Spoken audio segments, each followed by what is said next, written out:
ছাত্ৰ-ছাত্ৰীসকল মন দিবা এয়া শংকৰদেৱ বিদ্যানিকেতনৰ ষষ্ঠ শ্ৰেণীৰ গণিতৰ অধ্যায়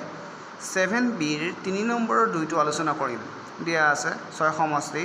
9 ভাগৰ 4 বিয়োগ 5 সমষ্টি 9 ভাগৰ 2 যোগ 3 সমষ্টি 8 ভাগৰ 1 বিয়োগ 8 ভাগৰ 7 সৰল কৰা তো সৰল কৰিব লাগে সৰল কৰা ঠিক আছে এই মিশ্ৰ ভগ্নাংশবোৰ আমি অপকৃত কৰি লম হল 9 6 গুণ 54 54 4 58 9 5 গুণ 45 45 2 47 যোগ যোগ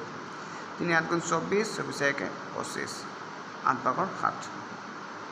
হল ইয়াৰ এটা কথা লক্ষ্য কৰিবা ইয়াৰে এই দুটা হৰ মিলি আছে আৰু এই দুটা মিলি আছে গতিকে আমি কি কৰিম ইহঁতক ভাগে ভাগে কৰি লম এই প্ৰথম ইহঁতৰ বেলেগে উলিয়াও ইহঁতৰ বেলেগে উলিয়াও শেষত আকৌ বেলেগ কৰি দিম গতিকে 9 আৰু 9 মিলি আছে গতিকে ইহঁতৰ লসাগু 9 বুলি ধৰিলোঁ হ'ল তাৰপিছতে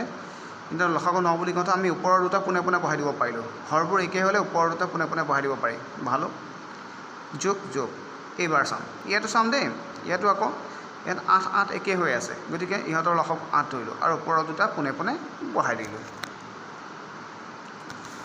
বহাই দি তো এইবোৰ কাম কৰি 58 পৰা 47 গ'লে কিমানতে 8 পৰা 7 গ'লে পালে 11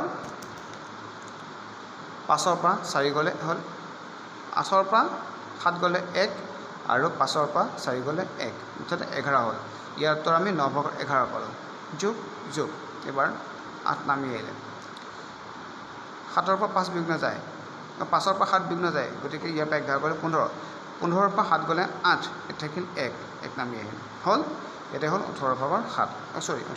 8 ভাগৰ 18 এতিয়া আমি ইহঁতৰ লসাগু উলিয়াই পিছত বা কৰিম একেবাৰে কৰিব পাৰিম এনেকৈ কৰি দিব এবাৰ 9 আৰু 8 দুটা চিৰিয়েল নাম্বাৰ আগতেও কৈছোঁ যে চিৰিয়েল নাম্বাৰ মানে ক্ৰমিক সংখ্যা দুটা ক্ৰমিক সংখ্যাৰ পূৰণফলেই হৈছে তাৰ লসাগু এই 9 আৰু 8 ইহঁতৰ লসাগুটো হ'ব সিহঁতৰ পূৰণফল ঠিক আছে 8 আৰু 9 লসাগু আমি পূৰণ কৰিলে পালোঁ 72 তাৰমানে গোটেই অংকটোৰ লসাগুটো 72 হ'ল এতিয়া ভাগে ভাগে এতিয়া আমি ওপৰৰ দুটা পোনে পোনে বহাই দিব নোৱাৰোঁ কিয় ইহঁতৰ হৰবোৰ একেই নাছিল আমি হৰ লসাগু উলিয়াই ল'বলগীয়া হৈছে 9 8 গুণ 72 হয় 8 গুণ 72 হয় গতিকে 8 11 গুণ 88 8 9 গুণ 72 হয় গতিকে 9 আৰু 18 পূৰণ কৰি আমি পালোঁ 162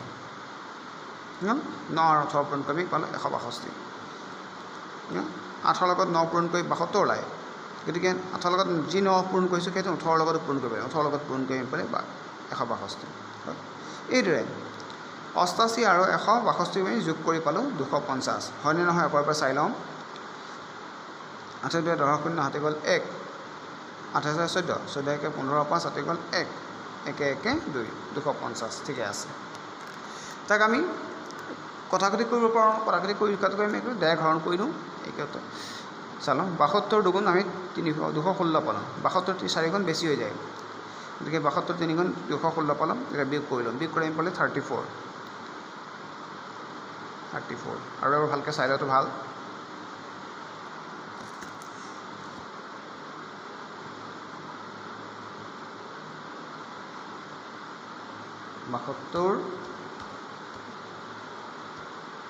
বাসত্তৰ 4 গুণ 288 বেছি হৈ যায় গতিকে 72 3 গুণেই ল'ব লাগিব 72 3 গুণ আমি পালোঁ 216 72 3 গুণ 216 250 পৰা আমি 216 বিয়োগ কৰিলে পাম কিমান 34 ঠিক আছে